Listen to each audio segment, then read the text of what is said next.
It wasn't a typical, normal slip lining job to replace a failing force main line in Sioux Falls, South Dakota. The original ductile iron pipe was corroded and had severe ovality due to the sulfuric acid from the sewage destroying it. Pulling through a new pipe, it was thought, wouldn't be possible because the old pipe was deformed. Reducing the diameter was not possible.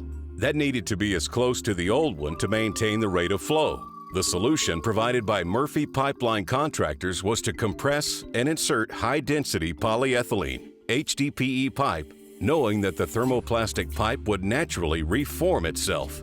And the thicker HDPE pipe provides structural integrity.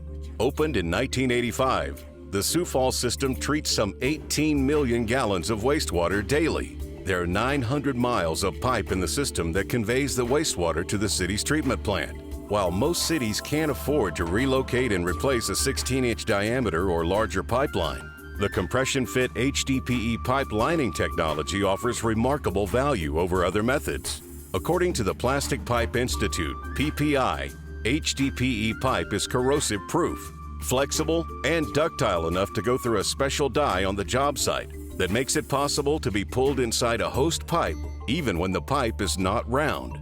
More than 8,700 feet of 36-inch sewer force main was replaced with HDPE PE 4710 DR21 pipe using Murphy's CompressionFit. Murphy is a member company of PPI Municipal Advisory Board.